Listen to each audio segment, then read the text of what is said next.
你有没有想过 Python 的类对象是如何被创建和初始化的？今天我们将揭开 init 和 no 的神秘面纱。欢迎回到 Python 魔法解锁，这里是硅基觉醒第2期来啦。从 init 和 no 开始，这些方法就像类的启动引擎，能让你的 AI 数据处理又快又稳。想知道怎么用单例模式优化内存，加在 Aris 数据集像飞一样？这期绝对让你大开眼界。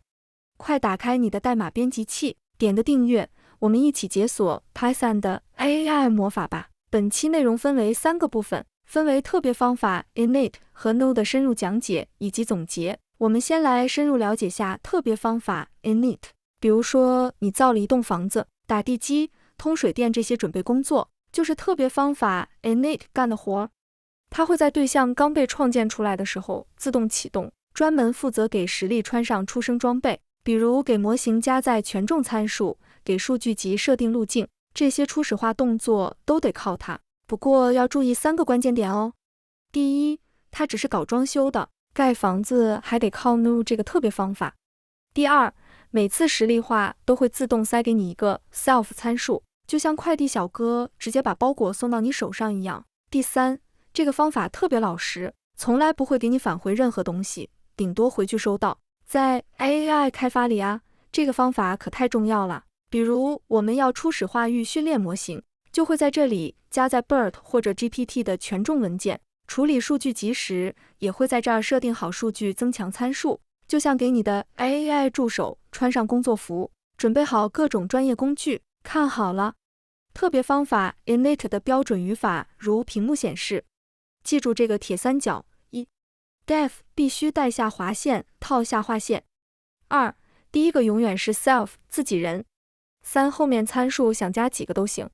这个 self 啊，就是对象的身份证复印件，每次实例化都会自动塞进去，如屏幕这段代码。这时候 self 就带着旺财和3岁的信息，钻进初始化流程，给对象穿上定制装备。参数传递是给对象穿装备，看这个武器库类，实例化时就得这样喊。这时候关二爷的 weapon 属性就自动装备了，如果少个参数，系统会直接报错，装备没领齐，不许出战。这段代码创建了 Neural Network 类的实例。在 Neural Network 类中，通过调用类的构造函数 init 特别方法 layers 参数定义了神经网络的层数及每层的神经元数量。构造函数还定义了一个可选参数 learning 下划线 rate。构造函数调用时会打印一条消息，显示神经网络的层结构和学习率，帮助开发者确认模型的初始化参数是否正确。现在我们运行看下，这里打印出来的信息与构造函数的打印信息是一致的。想当懒人开发者，默认参数就是你的救星。当你没给参数时，系统会自动塞默认值。这里的 byte 下划线 size 就允许你灵活设置，遇到参数数量不确定的情况，星号 args 和星号 quarks 就是你的变形武器。在 AI 领域，可以用动态参数处理不同数量的神经网络层参数，就像乐高积木随便拼。重要参数必须安检，安检3连：类型检查、范围检查、自定义规则检查，专治各种不讲武德的输入。网上 90% 的 Python 教程都在这3个 init 特别方法误区上翻车。今天把血泪教训捋明白。误区1，以为 init 特别方法是构造函数，这玩意儿根本不是造对象的，真正盖楼的是 no 这个特别方法。记住了， no 是制造商， init 是包装员。误区2，强行返回非 none， init 特别方法只返回 none， 不能返回非 none。误区3，忘记写 self， 这就好比寄快递不写单号，这包裹往哪送啊？血泪教训，所有实例属性必须用 self XXX 绑定，否则就是空中楼阁。接下来我们继续深入了解 no 这个特别方法。no 特别方法才是真正的对象制造机。简单说，它是 Python 类中的一个特别方法，负责创建对象本身。注意，它在 init 特别方法之前运行，决定了对象是否被创建，创建什么类型的对象，甚至可以完全阻止对象生成。这就像是类的门卫控制着对象的出生。来看看 no 这个特别方法的语法，它是一个静态方法，通常接收类本身 CLS 作为第一个参数，可以有其他参数，它的返回值必须是一个对象实例，通常通过调用父类的 no 特别方法来创建。这里创建了一个新对象，类型由 CLS 指定，然后我们返回这个对象，交给 init 特别方法去初始化，简单吧？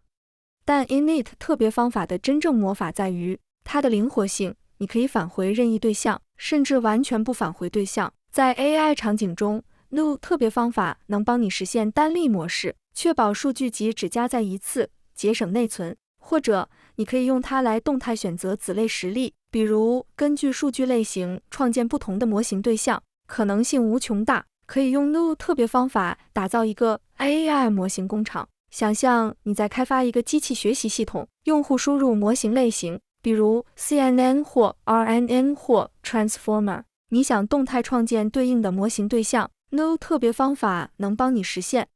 用 no 特别方法还可以限制实例创建，打造单例模式。在 AI 中，加载大型数据集 like images or pre-trained embeddings 等很耗内存，如果每次都创建新实例 ，GPU 可能会崩溃。单例模式确保类只有一个实例。init 和 no 这两个特别方法是 Python 类创建对象的两大关键步骤。init 特别方法负责初始化对象，当你创建了一个 AI 模型的对象， init 就像是给这个模型设置初始的层数、学习率这些属性，它在对象已经存在后被调用，任务是把对象的状态准备好。而 no 这个特别方法，它有点像幕后英雄。no 特别方法是真正创建对象的地方，在 init 特别方法之前运行，它的任务是为对象分配内存，并返回一个新创建的实例。比如在 AI 开发中，你可以用 no 特别方法来控制模型实例的创建，比如实现一个单例模式，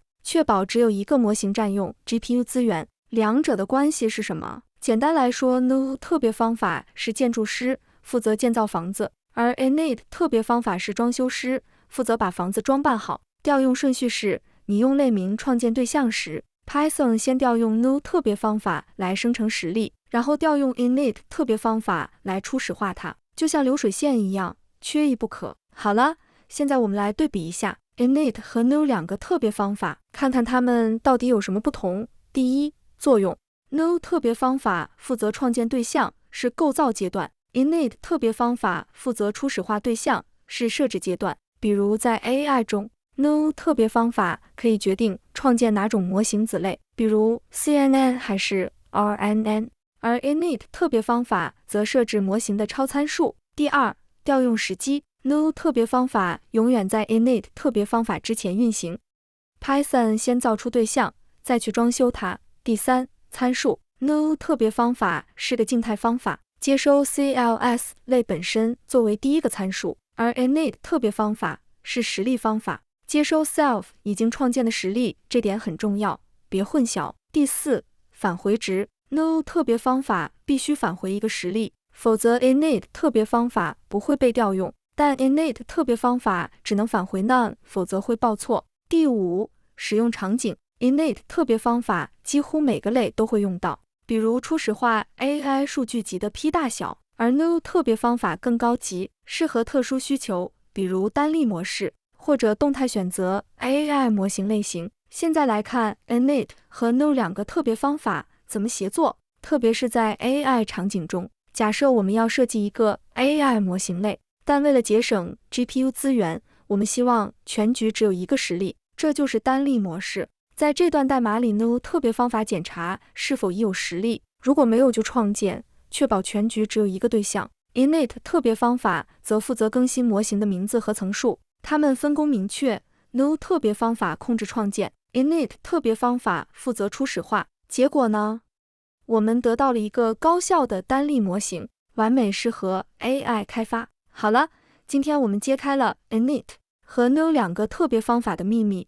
简单总结， no 特别方法创建对象， init 特别方法初始化对象，它们协作让你的类更灵活，尤其在 AI 开发中，比如模型管理、数据管道都能大显身手。想深入学习？下一期我们会聊 str 和 repair 两个特别方法，让你的 AI 模型输出更清晰。快来试试，用 Node 和 Init 特别方法写一个 AI 模型类。留言分享你的代码吧。喜欢这期视频，点个赞，订阅频道，打开小铃铛，别错过我们的 Python 魔法之旅。咱们下期见。